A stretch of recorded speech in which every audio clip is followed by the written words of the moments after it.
Ohayo gozaimasu, konnichiwa, Furukun desu. O genki desu ka? Nouvelle vidéo aujourd'hui.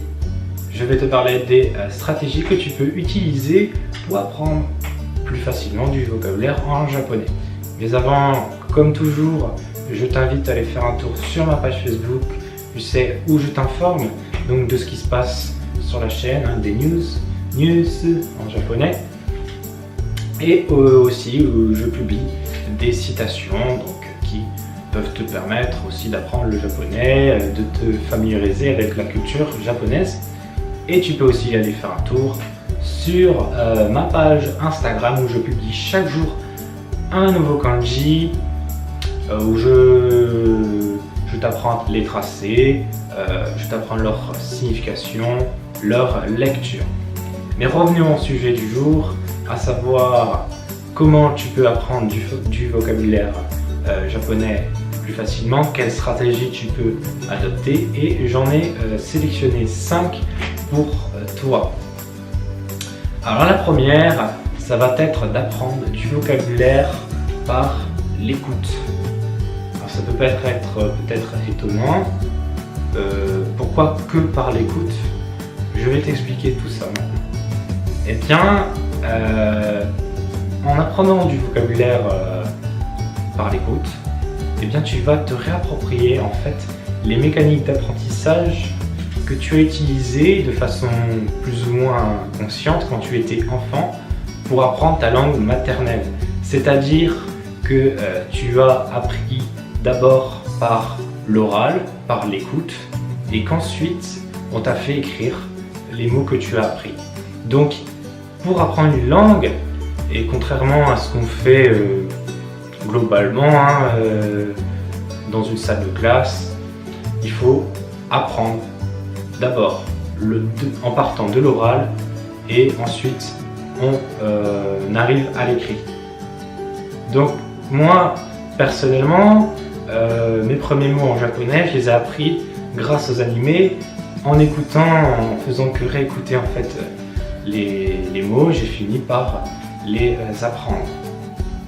Alors attention, cela dit, les animés, il y a beaucoup de vocabulaire, d'expressions qui sont familières, et je te conseille quand même de les garder de côté parce que ça ferait pas très bien dans une discussion avec un japonais si tu lui parlais, et surtout si tu ne le connaissais pas et qu'il peut-être il est plus âgé que toi, parce qu'il lui faut le respect.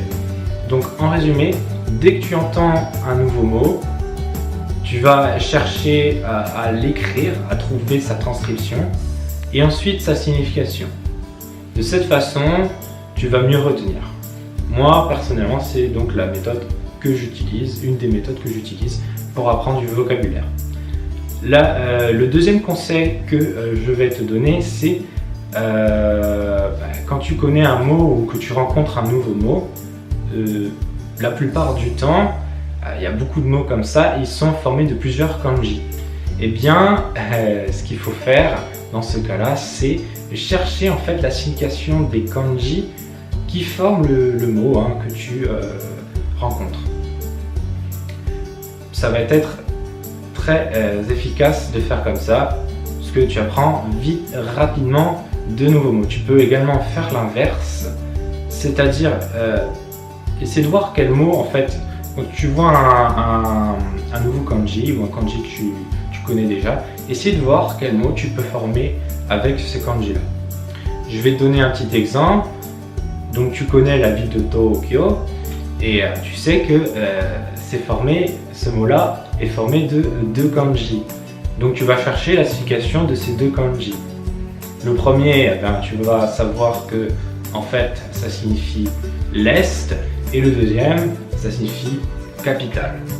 Donc capitale de l'Est. Ensuite, le troisième conseil que je vais te donner, c'est d'apprendre le vocabulaire par thématique. Plus exactement, tu auras besoin dans certaines situations d'un vocabulaire spécifique, et c'est ce vocabulaire que tu vas donc apprendre.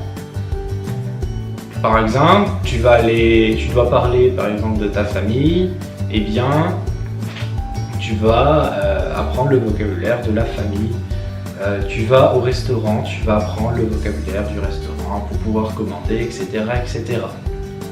Très simplement. Quatrième conseil, ça va être d'utiliser les outils de traduction tels que Google Traduction ou Reverso. Tu n'as qu'à taper le mot en japonais ou en français, il va te sortir la traduction en français ou en japonais. Alors, petite astuce que je peux te donner également, c'est de taper de préférence les mots en anglais, de faire une traduction anglais-japonais ou japonais-anglais pour avoir une très bonne traduction. Parce que le français, ça sera moins bien. Tu sais qu'en anglais, il y a une plus grande base de données au niveau mondial, dans les recherches. Du coup, c'est pourquoi tu auras une meilleure traduction de ton mot en anglais en japonais ou de ton mot japonais en anglais. Et après, tu pourras le traduire, bien sûr, en français. Voilà. Et cinquième conseil, ça va être d'utiliser un bon vieux dictionnaire papier. Pourquoi papier? Bien parce que ça va forcer à la recherche. Comme ça, quand on cherche dans un dictionnaire, on retient mieux les mots. Et celui que j'utilise, c'est le dictionnaire de la méthode A6000. Très simple d'utilisation. Il y a une partie japonais, français, français-japonais. Je ne vais pas m'attarder dessus. Si tu veux que je fasse une vidéo sur les dictionnaires papier ou il existe des solutions en ligne, tu peux me le dire dans les commentaires. Voilà.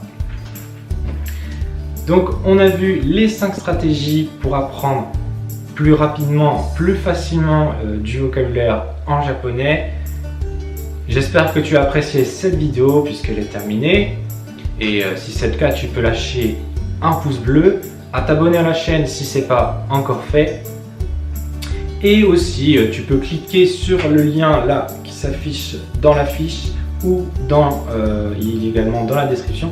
Et ça te mènera à une vidéo que j'ai faite qui te montre une méthode que j'ai adoptée moi-même pour apprendre les kana, donc les syllabaires du japonais, en seulement une semaine.